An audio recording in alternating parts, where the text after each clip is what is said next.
Steve here in Sydney of TrueBlueHealer.com. I'm going to do the lay gnosis take on Max Igan.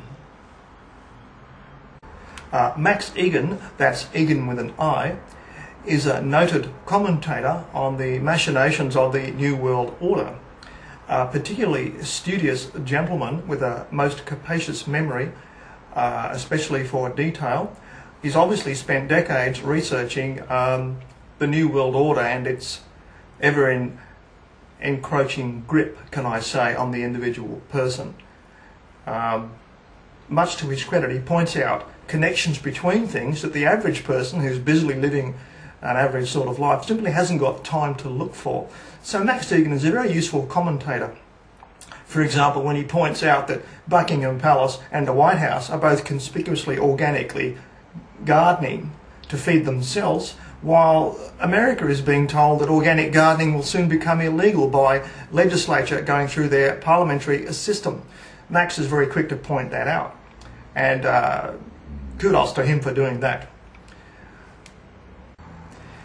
It will be fascinating to hear what Max says about the Rockefeller proposal in the American Parliament now to basically put an ignition key on Obama's desk to turn off the internet when terrorism threatens, which is going to be nearly all the time. The trouble is that terrorism is basically a complete fraud.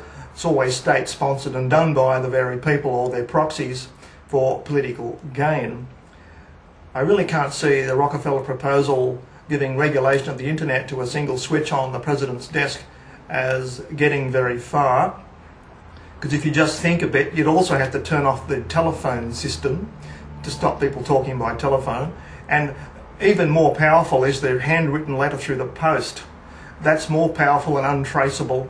So you'd have to turn off the mailing system as well because of this hyped up imaginary fear of terrorism. The threat to national security is the mantra used by all of these New World Order politicians. And whatever the case, I'd be very happy to hear what Max Igan thinks about this looming threatening situation. I would also throw in, from my 30 years experience in the electronics and communications industry, that the idea that the internet connected to everything makes society vulnerable, so therefore we should get rid of the internet, is outrageous. Stories have been told that the power grids in America have been taken down by Chinese hackers. It simply isn't true. The electricity grid and the railway networks, electric railway systems, did very well without the internet for 100 years. And in fact, they don't even use a telephone system for communications and switching. They have their own internal networks guarded from the internet. I mean, seriously, if you had a major asset like the power grid, why would you make it vulnerable to 12-year-old kid hackers by connecting any of your significant equipment to the internet? What's the value of it? Clearly you wouldn't take such a silly risk. I suppose the next logical progression in the silly scare stories would be that now the water network, the water system, has been connected to the internet, and we're now once again at the mercy of Chinese hackers who can cut off our water supplies and bring Western civilization to a halt. Only a handful of people will believe this. They are very trusting people, and the effect on them will be to be afraid and to seriously underfunction and become more obedient to the government from fear. Now, that's basically the function of all these silly scare stories, including the one about the nuclear bomber with 6 missiles that flew 800 miles, allegedly all due to Chinese hackers on the internet. I mean, seriously, if you had a great warehouse full of nuclear weapons, would you connect that same warehouse to the internet so that hackers could do whatever they like with your bombs? I mean, come on. But the story was seriously propagated in mainstream media around the world. And the rule is, internal industry experts assured us, that bombs can only be loaded on the planes with direct orders from the White House. So now we know where the real enemy is, don't we? Anyway, that's my sort of sixpence worth on that little subject. I'd love to hear what Max Igan's going to say about the Rockefeller plan to put an ignition key on Obama's desk so he can turn off the internet to stop terrorism. Now, once again on Max, He is a widely respected commentator on the New World Order and draws together a lot of very disparate and distant things, little tendencies that you may not notice yourself. So he's a very good teacher, a very good educator, and he always uses plenty of keywords so you can go and look things up and check them for your good self. Now, if you are an ardent fan, a listener, a follower of Max Igan, I've got something for you. Before I tell you what that is, I'm going to tell you something else about Max you may have missed, I'm not sure. He's also a Gnostic. That's Gnostic with a G. Which means he has some direct contact with that divine thing that pervades the entire universe and is manifest in each and every individual, every person. How he came to be a Gnostic, he says, is difficult to describe, as is often the case when people are Gnostics.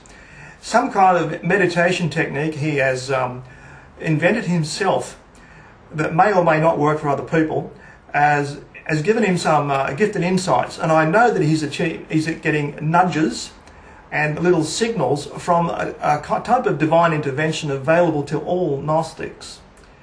And now I'm going to give you something which will enable you to go one step better than Max almost. Just 20 minutes at the website truebluehealer.com. You can have a biochemical switch closed in yourself for free, which will give you immediate physical evidence that there is a second intelligence within you. And within a week or two, you'll start to get messaging dreams and physical signals in your own body's physicality. These are medically measurable through the skin. And yes, this is gnosis. It's called lay gnosis because you don't need to do many, many years of meditation. No need to read lots of books. There's no books on this, by the way.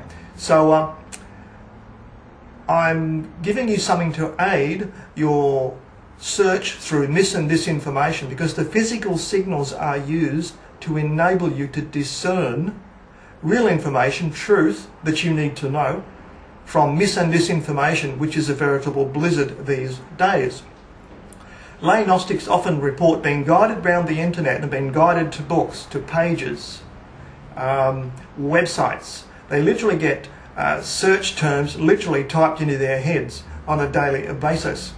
I would suspect this is happening to Max, but he's never said it in such detail. But this definitely happens to lay Gnostics who have graduated from the True Blue Healer website.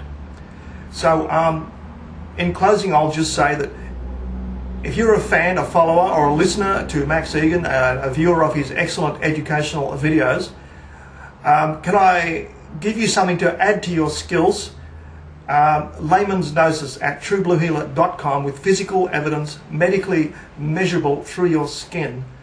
And it's all free and it takes just 20 minutes. And I'll see you there. This is Steve in Sydney. Bye for now.